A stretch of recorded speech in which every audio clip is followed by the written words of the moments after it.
Welcome to the Beyond Ordinary Women podcast. Every 2 weeks, we post podcast versions of one of our free training videos, or you can access our videos now at beyondordinarywomen.org. Enjoy the podcast. Hi, I'm Kay Daigle of Beyond Ordinary Women Ministries, and I'd like to welcome you to this podcast video.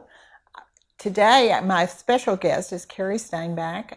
She is the director of the women's ministry at Park Cities Presbyterian Church here in Dallas, Texas, and she is going to talk about dealing with loneliness. We've already had 2 episodes of this where we talked about various aspects of the types of loneliness that you can have, the causes of loneliness.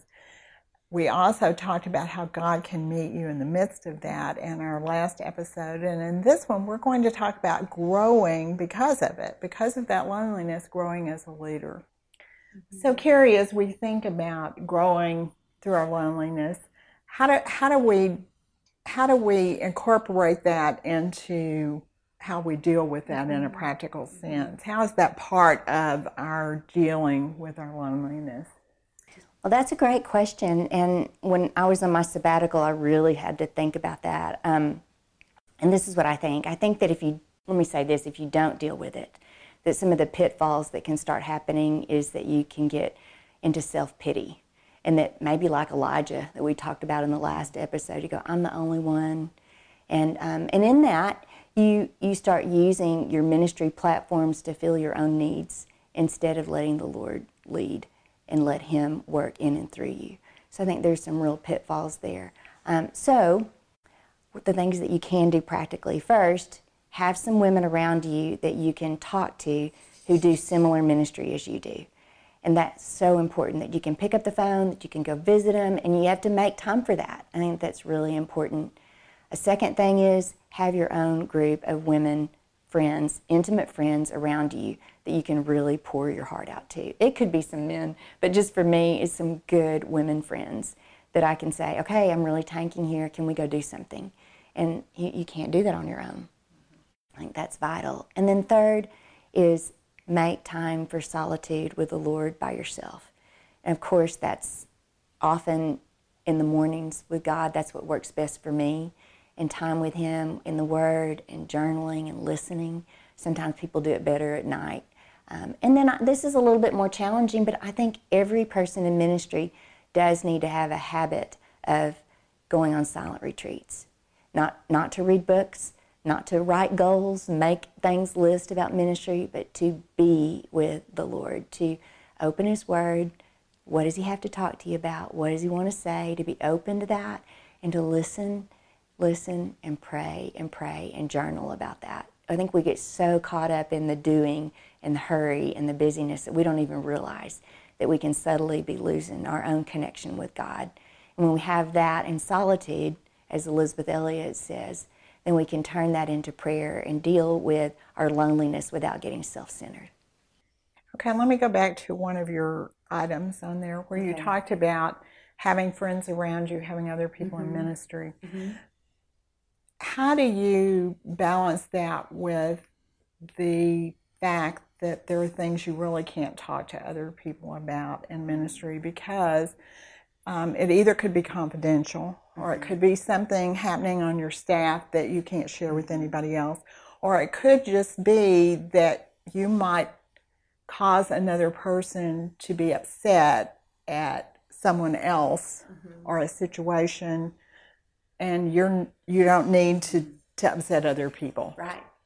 Well, first of all, let me say that is what ministry is all about. It is, and it's very lonely, and so you're saying talk to people, but I want to dig into that just a little bit more, because how do you do that without falling into the traps of sort of gossiping about what's going on? Right. Well, there's several things. I think just recently I have something that I need to talk to someone about, and I've decided it's only our pastor. I need to go talk to him. And after praying and talking, in fact, I'm going to talk to him this afternoon. It's like, Lord, what do you want me to say? How much is it? And over the past few days, as I prayed and listened to the Lord, it's getting a little bit more clear what I should say. But in this conversation, I'm not going to talk to anybody else about it. This is just for he and I. At other times, I do think that in my case, I have loved having two women within our church that are trust as godly wisdom for me that God has provided. And I know they won't say anything to anybody else. I know that they will tell me truth and that they will not just let me hear what I want to hear and they'll speak. It doesn't feel like gossip. I just need to get it out. I need to see what wisdom really is and what it sounds like to someone else who walks with God. So I think it's all right for it to be someone within your church, but you have to really be careful and cautious with that.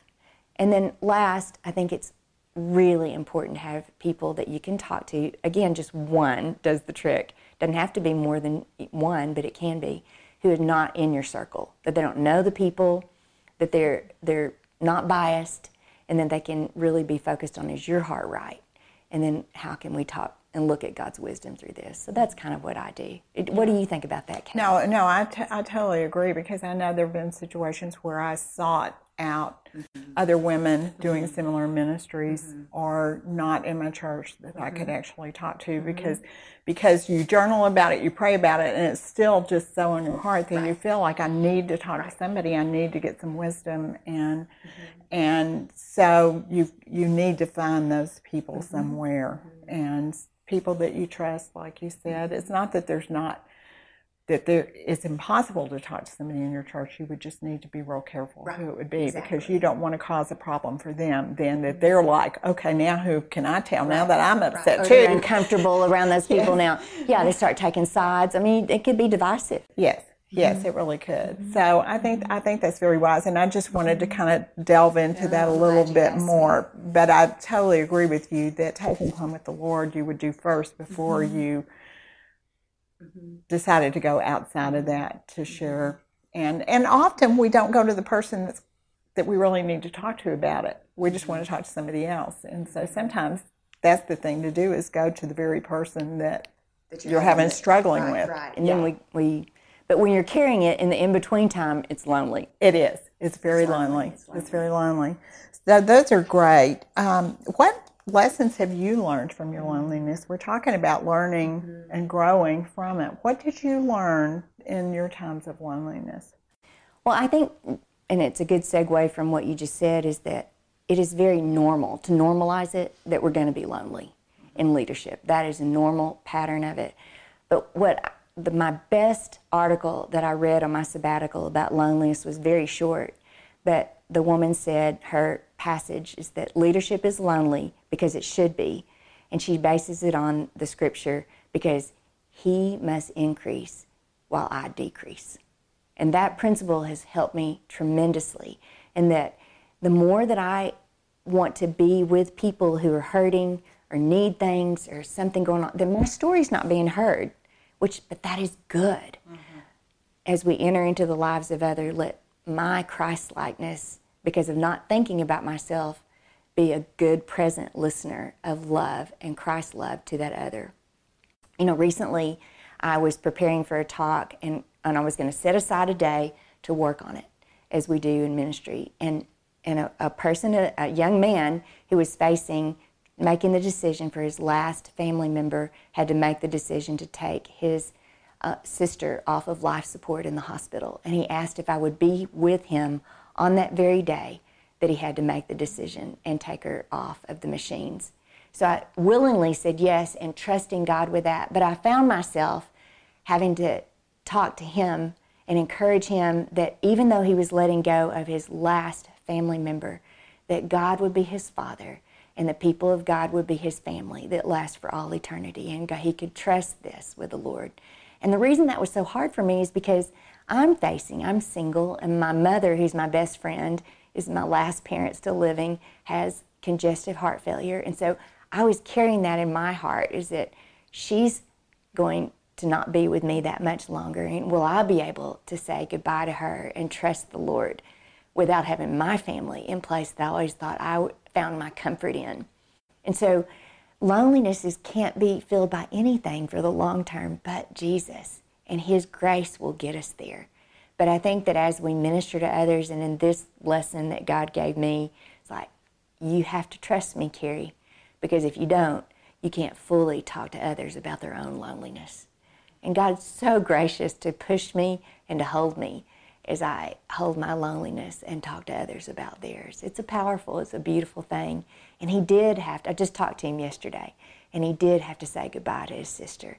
And he's still lonely, but he's trusting God that He has a purpose for him that he could never imagine. He's just waiting on God in that, which we all are. Absolutely.